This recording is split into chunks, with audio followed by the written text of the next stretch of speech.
চিন্ময় প্রভুর গ্রেফতারে বেজায় চটেছে ভারত। বর্ডারে অবরোধের ঘোষণা বিজেপি নেতার। চিন্ময় কৃষ্ণকে গ্রেফতার আর জামিন নামঞ্জুর করে কারাগারে পাঠানোয় অস্থিতিশীল পরিস্থিতি তৈরি হয়েছে চট্টগ্রামে। সারা দেশে বাড়ানো হয়েছে নিরাপত্তা ব্যবস্থা।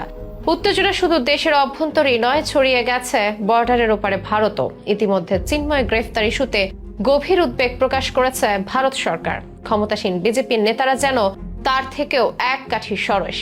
জামিন না দিলে হুমকি দেওয়া হয়েছে বাংলাদেশ বর্ডার অবরোধের। বাংলাদেশ হাই কমিশন ঘেরাও করার পরিকল্পনার কথাও জানিয়েছেন পশ্চিমবঙ্গ রাজ্যের বিরোধী দলনেতা শুভেন্দু অধিকারী। অনেকের মনে প্রশ্ন, বর্ডার অবরোধ করলে কি ধরনের সমস্যায় পড়বে বাংলাদেশ? আছে কি কোনো নিরাপত্তার ঝুঁকি, নাকি বাংলাদেশ ইস্যুতে পশ্চিমবঙ্গের হিন্দুদের কাছে টানার চেষ্টায় বিজেপি? এসবের বিস্তারিত নিয়ে থাকছে এখনকার বিশেষ আপডেট।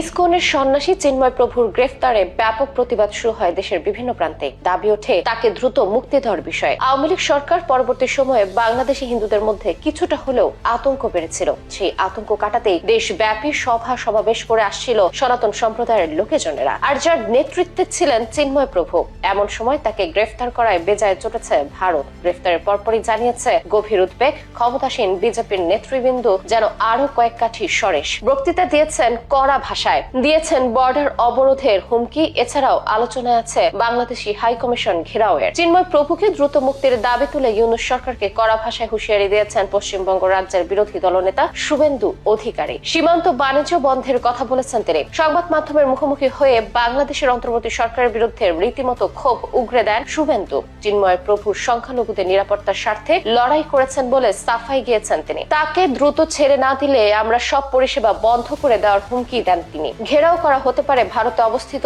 বাংলাদেশ হাই কমিশনও। দুই দেশের এই উত্তেজনা ক্রমেই বেড়ে চলেছে। আগে পেঁয়াজ আর আলু রপ্তানি বন্ধ করেছে ভারত, এবার অন্যান্য পণ্য বন্ধ হয় কিনা সে শঙ্কা প্রকাশ করছেন ব্যবসায়ীরা। তবে বর্ডারে গণজমায়েত বা প্রতিবাদের বিক্ষোভের আয়োজন করলেও তা বাংলাদেশের জাতীয় নিরাপত্তা কোনো ধরনের সমস্যা হবে না বলে মত নিরাপত্তা বিশ্লেষকদের। তবে কমতে পারে বাণিজ্যের পরিমাণ, যার কিছুটা প্রভাব পড়বে দেশের বাজার ব্যবস্থাপনায়। তবে অনেকের অভিযোগ যে বাংলাদেশের পরিস্থিতি মোটামুটি শান্ত থাকলেও তা নিয়ে অতি উৎসাহী মনোভাব দেখাচ্ছেন পশ্চিমবঙ্গের বিজেপি নেতারা। বিশেষ করে আগামী 26 সালে বিধানসভা নির্বাচনের আগে বাংলাদেশ ইস্যুতে একটা হিন্দু কার্ড খেলার চেষ্টায় আছেন তারা। বাংলাদেশের সনাতন নির্যাতন হচ্ছে এমন ন্যারেটিভ দাঁড় করিয়ে পশ্চিমবঙ্গের সমস্ত হিন্দুদের প্রতিবাদী করে তুলে তারা নেতৃত্বে থাকতে যাচ্ছে বিজেপি। অবশ্যই বিষয়ে সতর্ক বাংলাদেশ সরকার। চট্টগ্রামের আইনজীবী নিহত হওয়ার পরে পরিস্থিতি শান্ত রাখার জন্য আহ্বান জানিয়েছেন সরকারের নানা কর্তা ব্যক্তিরা। প্রকৃত দোষীদের খুঁজে শাস্তি দেওয়ার বিষয়ে স্পষ্ট বক্তব্য তাদের। একই সাথে দেশে যে কোনো সাম্প্রদায়িক অস্থিতিশীলতা মাথাচাড়া দিয়ে উঠতে না পারে সে বিষয়েও সবাইকে সতর্ক থাকার পরামর্শ তাদের। তবে বাংলাদেশের চলমান ইস্যুতে